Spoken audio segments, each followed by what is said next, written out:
सुनो सुनो सुनो सुनो, राज्यवासियों सुनो। राजा बलधारी ने पुनः एक बार मल्ल युद्ध का आयोजन किया है। अतः जो भी राज्यवासी इस मल्ल युद्ध में इच्छुक हो वो मुझे अपना नाम बता सकता है। उसे महाराज के साथ मल्ल युद्ध करने का सुअवसर प्राप्त होगा। परिणाम चाहे कुछ भी हो, महाराज के साथ मल्ल युद्ध करने के लिए उसे 100 स्वर्ण मुद्राएं पुरस्कृत की जाएगी। सुनो सुनो सुनो। ये मल्लयुद्ध नहीं बल्कि हत्या का आयोजन है। सभी जानते हैं कि राजा के साथ मल्लयुद्ध करने वाला ना तो कभी जीतता है ना तो कभी लौट कर आता है। जो भी राज्यवासी अपना नाम अंकित करना चाहे वो मेरे सामने आए।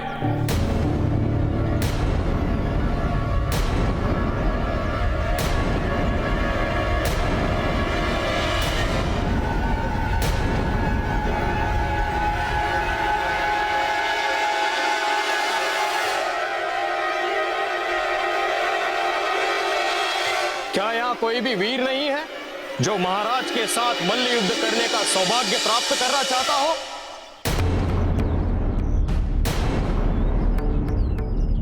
मैं करूंगा मल्लयुद्ध। ये मल्लयुद्ध ही अब मेरी सारी समस्याओं का अंत करेगा।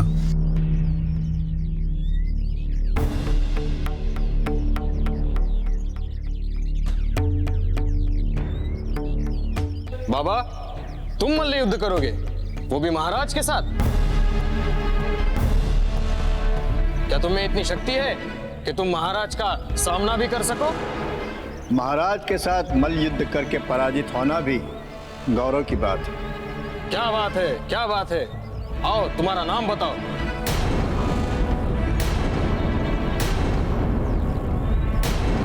यहाँ का जब प्रत्येक नागरिक इस तथ्य को जानता है कि बलधारी के साथ मल्ल युद्ध करने वाला कभी लौट कर नहीं आता, तब इस वृद्ध व्यक्ति ने अपना नाम क्यों अंकित करवाया मल्ल युद्ध के लिए? ये तो एक प्रकार से आत्महत्या करने समान है। मुझे इसके पीछे के कारण का पता लगाना होगा।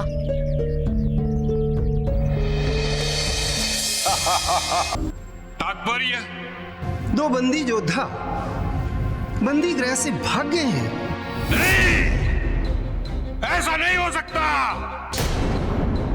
मेरा स्वप्न, मेरी आकांक्षाएं इस प्रकार चकनाचूर नहीं हो सकती। मंत्री, तुम्हें पता है तुमने कितनी बड़ी भूल की है? अपितु कितना बड़ा अपराध किया है।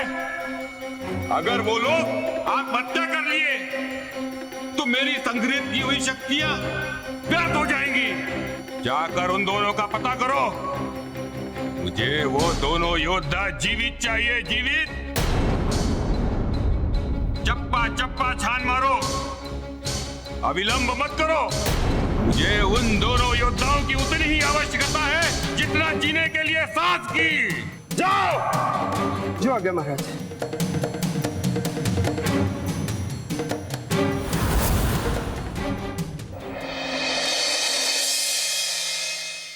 आप लोग चिंता मत कीजिए काका, मेरा कुछ नहीं होगा। मैं जिस उद्देश्य से यहाँ आया हूँ उस उद्देश्य को पूरा किए बिना यहाँ से नहीं जाऊंगा। मेरा उद्देश्य है बलधारी का अंत तथा आप लोगों की मुक्ति। ये तुम्हारा हठ है पुत्र? हाँ पुत्र, और हठ से कुछ हाथ नहीं आता।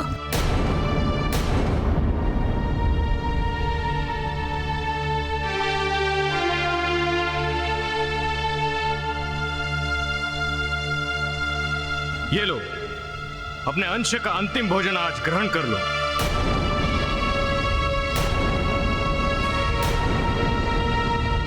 क्योंकि कल के बाद तुम्हें भोजन के दर्शन तक नहीं होंगे।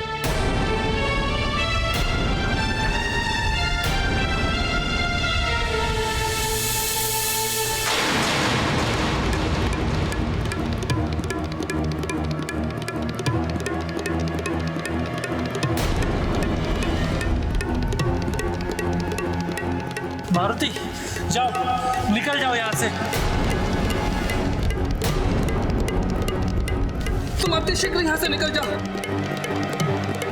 काका ये क्या कर रहे हैं आप लोग? मारुति, मैं नहीं चाहता कि बलधारी के हाथों तुम्हारा अंत हो। मारुति, हमारा जीवन तो समाप्त हो चुका है। तुम अभी बालक हो, तुम्हारे सामने एक लंबा, एक विशाल जीवन पड़ा है। तुम अति शीघ्र यहाँ से निकल जाओ मारुति, अति शीघ्र यहाँ से निकल जाओ।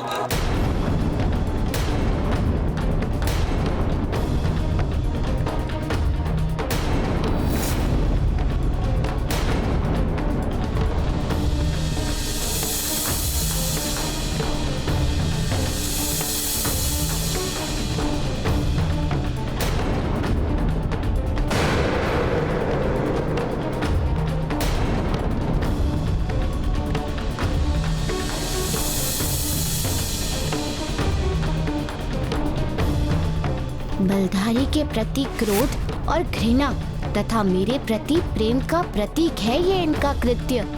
काका, मैं आप दोनों को वचन देता हूँ कि मैं यहाँ से अवश्य जाऊंगा, किंतु अभी नहीं जाऊंगा। जाऊंगा बलधारी का अंत करके, आप सब योद्धाओं के साथ।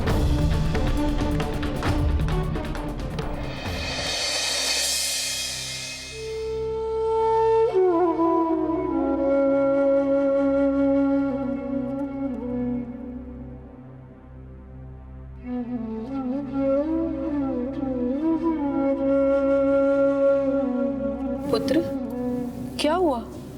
भोजन सामने रखकर तुम क्या सोचने लगे? यही कि मारुति को गए कितनी देर हो गई है, किंतु अभी तक उसके कोई समाचार नहीं है। कहीं कोई नहीं पुत्र, तुम ऐसी चिंता मत करो और ना ही ऐसी निराशाजनक बातें सोचो। मारुति हमें वचन देके गया, पता लगते ही वो वापस आ जाएगा। किंतु कब आएगा? कितनी प्रतीक्षा करेंगे हम उसकी? प्रतीक्षा करने से अतिरिक्त हमारे सामने कोई अन्य मार्ग भी नहीं है ना पुत्र। दादी, जब तक हमारी आंखों में प्रतीक्षा बसी रहेगी ना, तब तक हमें कोई दूसरा मार्ग दिखाई नहीं देगा। मतलब तुम क्या कहना चाहते हो? यही कि अब मैं और प्रतीक्षा नहीं करूंगा। अब मैं स्वयं जाऊंगा पिताजी को ढूंढने।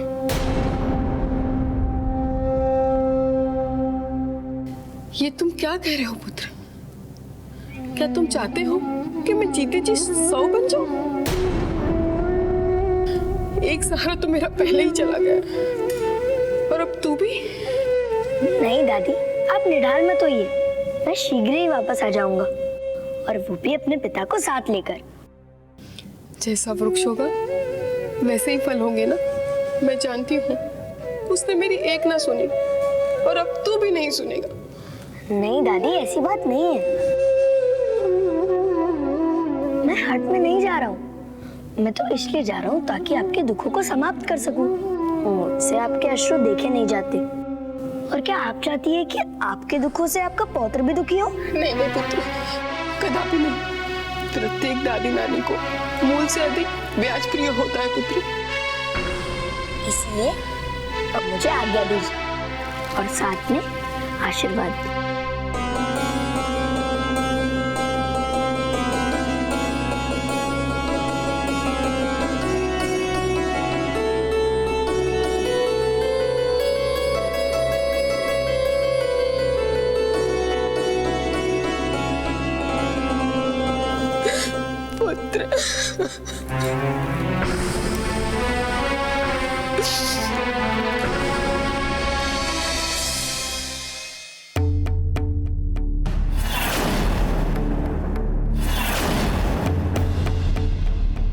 वानर बालक, मैं इस प्रातः की बड़ी व्याकुलता से प्रतीक्षा कर रहा था। मैंने जीवन की संध्या की प्रतीक्षा करते किसी को पहली बार देखा है। वानर बालक, तुम बहुत वाक्पटु हो, बातें भी बहुत अच्छी कर लेता है, लेकिन तुम्हारा दुर्भाग्य है तुम्हारे अंत के साथ तुम्हारी एक कड़वी और विषाक्त वाणी का भी अंत हो जाएगा।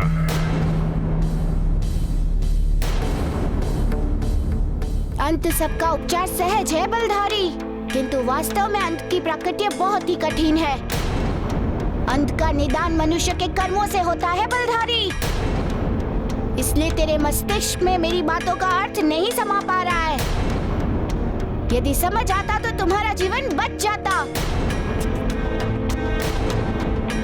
दुस्साहसी वानर बालक, तेरी ये हिम्मत!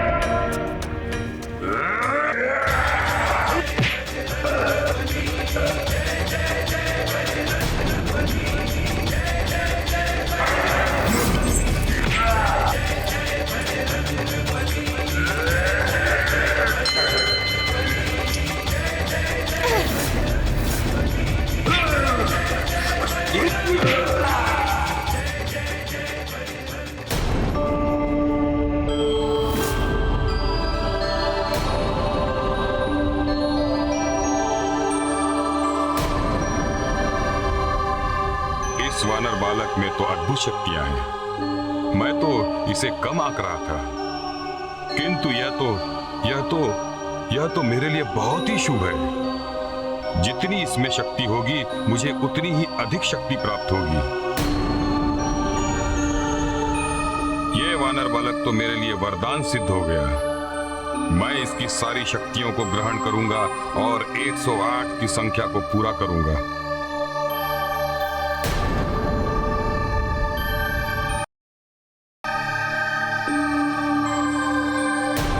वानर बालक, तुमसे युद्ध करके मैं इतना तो समझ गया हूं कि तुम कोई साधारण प्राणी नहीं हो। तुम अतुल शक्तिशाली वानर हो।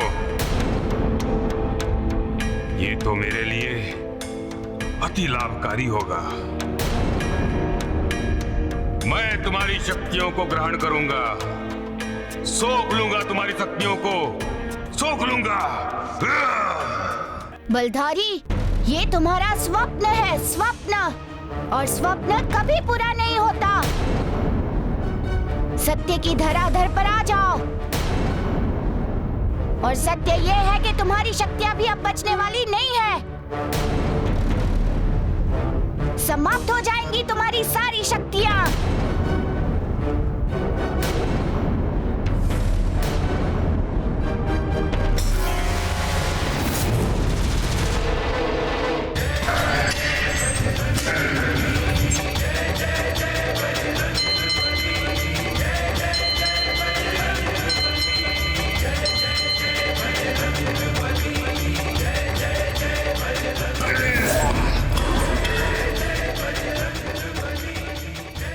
वानर बालक, अब वो समय दूर नहीं जब ये बलधारी तुम्हारी सारी शक्तियों को छीनकर स्वयं में समाहित कर लेगा और उसके साथ ही अमर हो जाएगा। बस अमर होने के लिए 108 संख्या में एक कम थी जो तुमने पूरी कर दी, और मेरे चिर प्रतीक्षित कामना पूरी हो जाएगी। मेरी कामना पूरी करने के लिए धन्यवाद, बहुत बहुत धन्यवाद।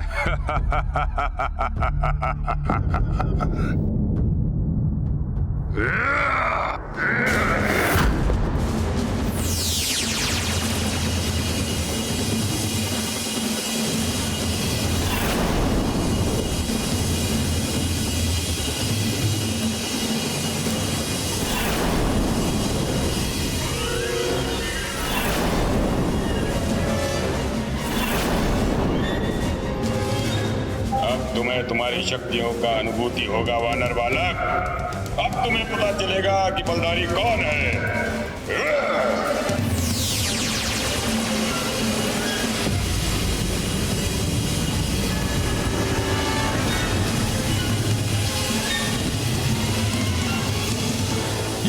ये मुझे क्या हो रहा है? इस वानर बालक की शक्तियों को मेरा शरीर सहन क्यों नहीं कर पा रहा है? मेरी स्नायु क्यों फट रही है? मुझे इससे अपना हाथ छुड़ाना होगा, अन्यथा मेरा शरीर इसके बल से नष्ट हो जाएगा। क्या हुआ बलधारी? तुम तो मेरी शक्तियों को ग्रहण करना चाहते थे ना? तुम्हारे मन में यही कामना थी, नहीं लोगे शक्ति? छोड़ो मेरा हाथ वानर बालक, छोड़ो मेरा हाथ, छोड़ो, छोड़ो। बलधारी, तुमने बहुत लोगों का बल धारण किया है ना? अब मैं तुम्हारे हाथ को छोड़ूंगा जब तक तुम्हारा अंत नहीं हो जाता।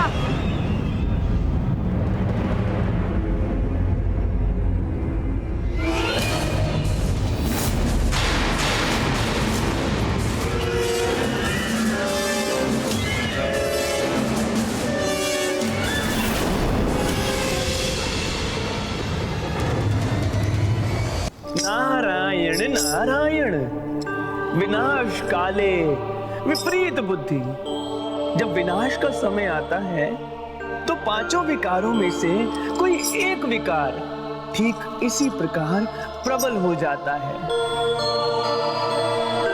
जिस प्रकार बलधारी के मन में ये लोभ विकार प्रबल हो गया है, तथा लोभ प्रभु की शक्तियों को पाने का लोभ।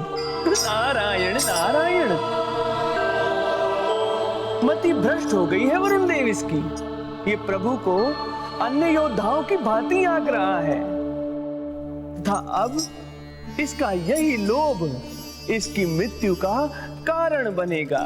आप सत्य कह रहे हैं देवर्षि। रुद्रावतार की शक्तियों को ग्रहण करने की क्षमता हम देवताओं में नहीं है, और ये बलधारी प्रभु हनुमान की शक्तियों को ग्रहण करने की सोच रहा है। नारायण नारायण, यही तो लोमहर्षक घटना होगी वरुण देव।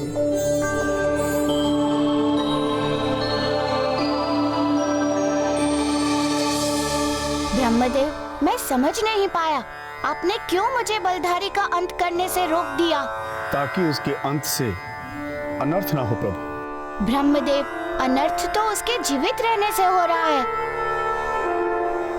न जाने कितने सारे योद्धाओं को उसने बलहीन कर दिया है, कितने परिवारों का अमंगल कर दिया है, कितने परिवारों का अहित कर दिया है। ब्रह्मदेव, यदि वो जीवित रहा तो संसार में केवल अनर्थ नहीं, संपूर्ण पृथ्वी लोक पर महा अनर्थ हो जाएगा। आपकी चिंता का कारण मैं समझ सकता हूँ प्रभु, मेरी भी यही चिंता है, किंतु मैं क्या करूं? हम त्रिदेवों का अस्तित्व वरदान की डोर से ऐसे बंधा हुआ है कि अनर्थ को देखते हुए भी मौन रहना पड़ता है। वरदान? कैसा वरदान ब्रह्मदेव? आप उसके साथ किस प्रकार के वरदान के साथ बंधे हुए हैं? बात सदियों पहले की है, जब बलधारी के मन में संसार का सबसे शक्तिशाली पुरुष होने की कामना जागी थी। अभिजीत, अमर रहने की कामना ने उसके मन में जन्म ले लिया था, और इसके लिए उसने मेरी घोर तपस्या की थी। ओम ब्रह्मदेवाय नमः। ओम ब्रह्मदेवाय नमः।